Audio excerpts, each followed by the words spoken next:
សូមជម្រាបសួរពុកម៉ែបងប្អូនអ៊ំពូមិញថ្ងៃនេះខ្ញុំសូមលើកប្រធានបទពាក់ព័ន្ធទៅនឹងសេដ្ឋកិច្ចកម្ពុជាមានភាពធន់មែនទែនទៅមានគេលើកឡើងថាសេដ្ឋកិច្ចកម្ពុជាមានភាពធន់ហើយថាតើនៅពីក្រោយភាពធន់នេះមានន័យបែបណាបាទ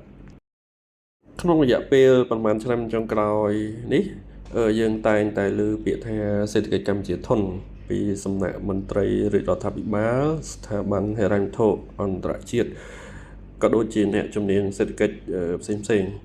ពាក្យទាំងនេះបានធ្វើឲ្យមនុស្សជាច្រើនមានចម្ងល់ថាតើសេដ្ឋកិច្ចកម្ពុជាពិតជារឹងមាំរហូតមិនរងផលប៉ះពាល់ពីវិបត្តិដែរទេ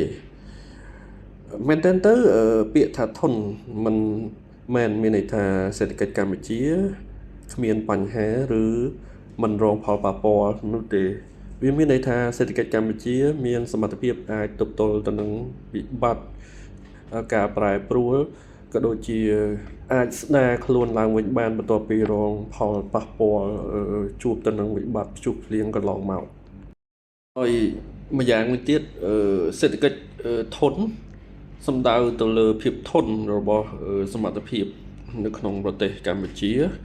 នៅក្នុងការរក្សាសមត្ថភាពសេដ្ឋកិច្ចបាត់ទោះបីជាខ្លួនកំពុងតែប្រឈមមុខទៅនឹងវិបត្តិសង្គ្រាមពីការឈានពានពីប្រទេសថៃការធ្លាក់ចុះនៃសេដ្ឋកិច្ចពិភពលោកហើយជំងឺរាតត្បាតហើយវិបត្តិសង្គ្រាម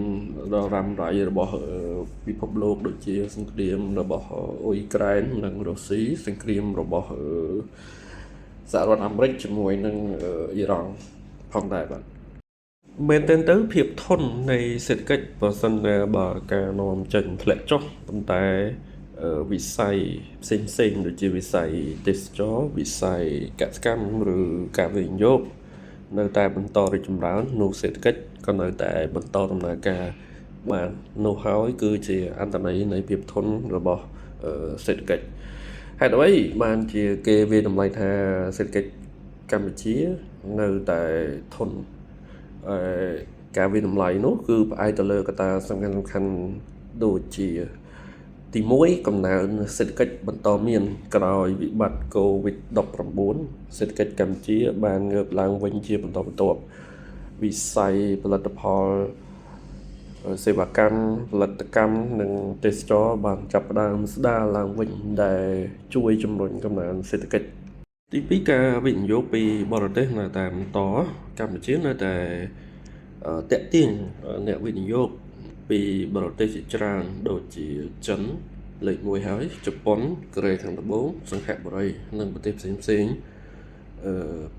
ទៀតការវិនិយោគទាំងអស់នេះហើយបានបង្កើតឱកាសការងារបង្កើតប្រាក់ចំណូលនិងជួយ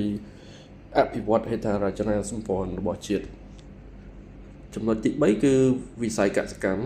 នៅតែជាមូលដ្ឋានសំខាន់បើទោះបីជាវិស័យឧស្សាហកម្មមានការប្រែប្រួលក៏ដោយក៏ប៉ុន្តែវិស័យកសិកម្មនៅតែផ្ដល់ការងារនិងចំណូលដល់ប្រជាជនរាប់លាននាក់ចំណុចទី4គឺវិស័យទេសចរកំពុងត្រូវបានស្ដារឡើងវិញការកើនឡើងនៃចំនួនភ្ញៀវទេសចរអន្តរជាតិបានជួយបង្កើនដល់ចំណូលដល់វិស័យសន្តាគារភោជនីយដ្ឋាននិងវិស័យដឹកជញ្ជូននិងប្រជាពលរដ្ឋដែលប្រកបរបរក្នុងវិស័យនេះផងដែរចំណុចទី5គឺប្រព័ន្ធហិរញ្ញវត្ថុនៅតែមានស្ថិរភាពបើទោះបីជាមានបញ្ហាបំណុលនិងការធ្លាក់ចុះនៃវិស័យខ្លះៗក៏ដោយក៏ប៉ុន្តែប្រព័ន្ធធនាគារនិងការទូទាត់នៅតែបន្តដំណើរការរលូនដែលបញ្ហានេះជួយរក្សាទំនុកចិត្តដល់អ្នកវិនិយោគប៉ុន្តែសេដ្ឋកិច្ចកម្ពុជានៅតែមានបញ្ហាប្រឈមមួយចំនួនការនិយាយថាភាពធន់របស់សេដ្ឋកិច្ចមិនមានន័យថា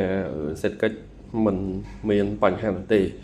កម្ពុជានៅតែប្រឈមទៅនឹងបញ្ហាមួយចំនួនដូចជាវិបត្តិបំណុលគ្រួសារខ្ពស់ដែលធ្វើឲ្យគ្រួសារមួយចំនួនងាយរងផលប៉ះពាល់ប្រសិនបើប្រាក់ចំណូលរបស់ខ្លួនមានការធ្លាក់ចុះវិស័យអចលនទ្រព្យនិងសំណង់នៅមិនទាន់ស្ដារពេញលេញនៅឡើយហើយគម្រោងខ្លះនៅជាប់គាំងនៅឡើយ ការពឹងផ្អែកទៅលើការនាំចេញទៅកាន់ទីផ្សារធំៗដូចជាសហរដ្ឋអាមេរិកនិងសហគមន៍អឺរ៉ុបប្រសិនបើទីផ្សារទាំងនោះធ្លាក់ចុះការបញ្ជាទិញឬក៏វិបត្តិហិរញ្ញវត្ថុណាមួយកម្ពុជាក៏អាចរងផលប៉ះពាល់ដែរជាសរុបមកវិញការលើកឡើងថាសេដ្ឋកិច្ចកម្ពុជាមានភាពធន់គឺជាការវាយតម្លៃថាកម្ពុជាមានសមត្ថភាពគ្រប់គ្រាន់ទៅនឹងការទប់ទល់ឬក៏ការសម្របខ្លួនទៅនឹងវិបត្តិបើទោះបីជាខ្លួនកំពុងតែប្រឈមមុខទៅនឹងការឈ្លានពានពីសំណាក់ប្រទេសថៃយ៉ាងណាក្តីក៏សេដ្ឋកិច្ចរបស់ខ្លួនក៏កំពុងតែបន្តមានភាពធន់ល្អប្រសើរហើយនាពេលអនាគតសេដ្ឋកិច្ចកម្ពុជាក៏នឹងពឹងផ្អែកទៅលើការពង្រឹងផលិតភាពការអភិវឌ្ឍសមត្ថភាពធនធានមនុស្សការបន្តតាក់ទាញការវិនិយោគពីសំណាក់បរទេសការធ្វើពិពិធកម្មសេដ្ឋកិច្ចនិងការគ្រប់គ្រងហានិភ័យរបស់សេដ្ឋកិច្ចរបស់ខ្លួនឲ្យមានភាពធន់និងកាន់តែខ្លាំងដើម្បីសម្របខ្លួនក៏ដូចជាការឆ្លើយតបទៅនឹងបញ្ហាប្រឈមនាពេលអនាគតផងដែរបាទ